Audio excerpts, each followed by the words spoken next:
The next sentence was in the mantra that we chanted, Sahana Bhavatu. May you and I be protected. Protected from what? Ignorance? Or something else? It's a wide word. Sahana Bhavatu, may we be protected. Watch the word Saha, me, you and I. It doesn't mean just you and I, it means the whole world. May not only me, but also you, meaning the whole world, be protected. One, be protected from the vagaries of nature. Why do we think we are sitting inside here? Because there is rain outside. We have a protection here. In the same way, this is a call for protection. Please, may we be protected from physical vagaries of nature, from the bite of the scorpion when you sit in the forest to meditate. I don't think anybody has experienced that. You think, oh, this is so nice, this forest. I'm sitting in the cave, it's so beautiful. Crack one bite with the scorpion, everything is over, and you say, better go back to the city. So, Sahana Bhavatu, may we be protected, you and I, from the bite of the scorpion, from the physical problems. That's one part of it. Sahana Bhavatu also means, may we be protected from thoughts, negative speech, negative everything. May we be protected. Think you can meditate if somebody constantly keeps telling you, get out of here, get out of protection from that. Protection from thoughts that come and say, hey, why are you meditating and wasting your time? Go and do something useful. Your protection from physical as well as mental obstacles is what we seek. So, once that is settled, may we be protected from cell phones ringing and so on. So, Sahana Bhavatu. Now the next one is Sahana Bhunaktu. Don't tell, I don't care for all this, I can meditate, I am beyond this, and doesn't work. When I am meditating, somebody says, hey, bloody fool, open your eyes. You can't sit and meditate, you'll want to slap him. So may we be protected, asking for a mental as well as physical environment to be protected. I know people who say, I don't need any protection. Great, join the army. So, then, Sahana Bhunaktu. We need proper nourishment. Physical, of course, food is a nourishment. If you don't nourish your body and your brain, you cannot even think. Try not eating for 6 days. You cannot think clearly. So food is essential. One nourishment. And then mental nourishment. You need to also nourish yourself through good thoughts, good deeds, auspicious things that you hear.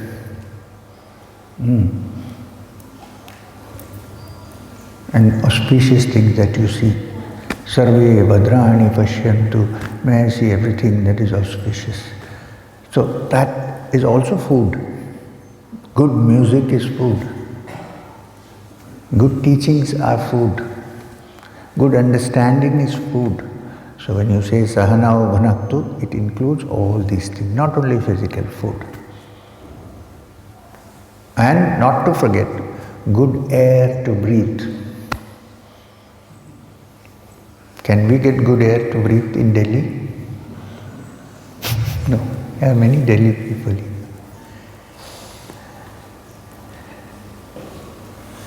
So is it that people have terrible karmas are sent to Delhi or what? Don't know. So, so all this includes nourishment. So may we, you and I, be nourished. And then, sahaviryam karavavahe. May the virya, the vitality in you and I increase. Physical virility as well as mental virility. The mind has to be active. If you hit the source from which all energy comes, then you are always full of vitality. If you don't, then you're sinking. So, may you and I, it's a wonderful prayer, I hope it works.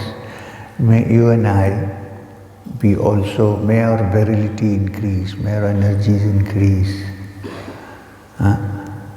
Saha viryam karavavahi. Tejas vinavaditamastu. May the tejas of the spiritual energies in us increase. Ma vidvishavahai. Let's maybe not fight with each other. Maybe not divide ourselves through fighting. So, it's the difference between a dialogue and an argument. So, this is the mantra with which I started chanting. What I want to point out, after having translated it and spoken to you, is that it's an important way of life that's presented. That everyone is included, no one is excluded. It's an all-inclusive mantra, and it is 2000 years old. May we, use the word saha, we doesn't mean only people sitting here. We means everybody outside also. So this is the note with which we are starting this satsang. Please note, which means what? If we is important, if I change, all the we's also have to change. I'm talking about W-E-V. It can't be an isolated event. So, another function of a satsang is to share or to be all-inclusive in the sense that when change happens here, the change is also reflected there. I believe that.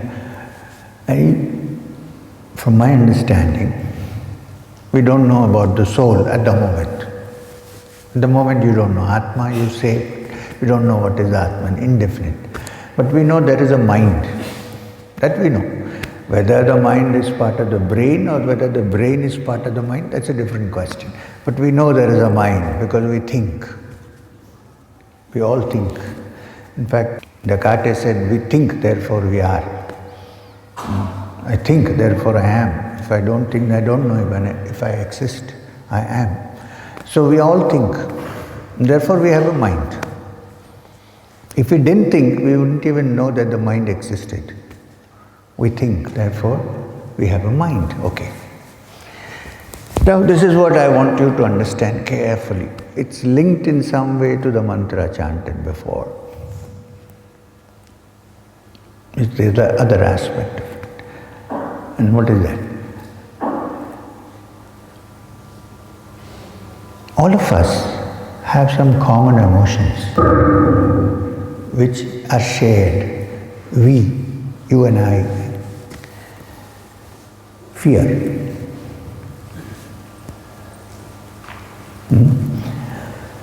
You have some fear. I'm sure you have some fear. If nothing, at least you are afraid of the cockroach. Or the lizard. I know people who will climb up a table if they saw a cockroach. So, fear, then psychological fear, fear of losing this, fear of losing that, ultimately fear of dying. Although it is better to die than to die, but you know what.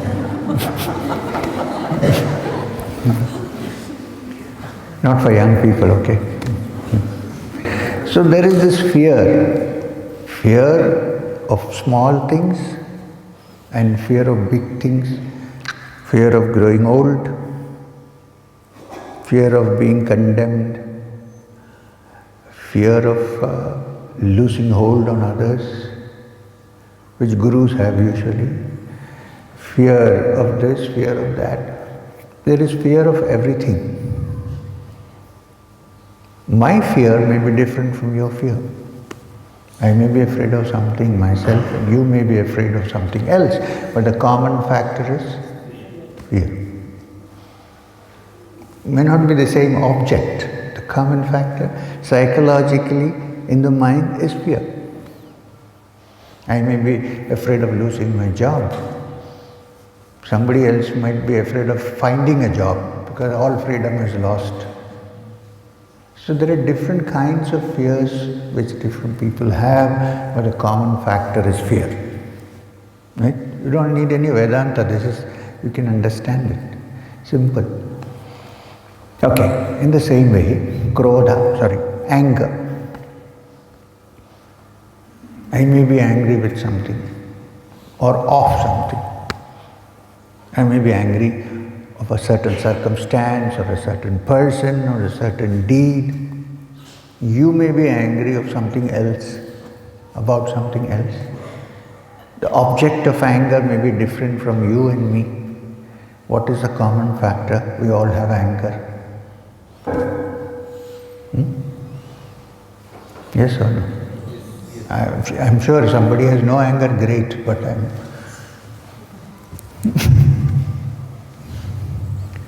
we have anger against many things, for many things. So even though different people have different objects because of which they are angry, the common factor is anger. Yes or no? Yes. Jealousy. I may be jealous of something, you may be jealous of something else. If you are free of jealousy, it's wonderful. Unfortunately, it's not so easy. It will be there somewhere. In a small, you dig and you will find it somewhere there. Jealousy, greed. I may not like ice cream, you may. Your greed may be ice cream, not mine. I may be thinking of something else. My greed may be dal chawal even in a flight. So, all of us, these are common emotions. I am saying, not only are there common emotions, they are universal emotions. Therefore, since these are common factors, I am trying to say that there is only one mind. This one mind manifests itself through different centers. And I say me, you, and it changes. But the common factor is this mind, not your mind or my mind, but this mind which has all these things in it, even though the objects are different. Now the question is, if there is a mind, open to discussion, if there is one mind only, and everybody else, individuals, are manifestations of that mind in some form, localization of this mind, let's say, theoretically. If that is so, it is not entirely theoretical, please. We have looked at it carefully. It's our experience. If that is so, if there is change on one side, it should be reflected all over, right? There is only one mind. On the negative side, we can show many such examples. I am saying, can't we do it also on the positive side? Negative side, there was one man called Hitler, one man. His thoughts were so strong, he influenced the entire mind of Europe, almost. When he changed, so many changed, he could do that. We are saying in a good way, why can't we do it?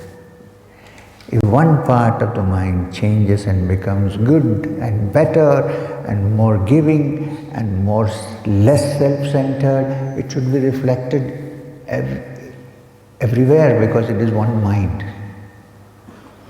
So, the entire attempt in Vedanta is to separate yourself, look at yourself different from this individual mind and identify with that larger mind. You may call it Paramatman, whatever you want to call it. Thought is there, mind is there, feeling is there. Can we shift our attention from this small little localization and move towards the greater mind? At the moment we call it mind. If this can be done, not only are we free, we are freeing everybody else of constraints, of limitations,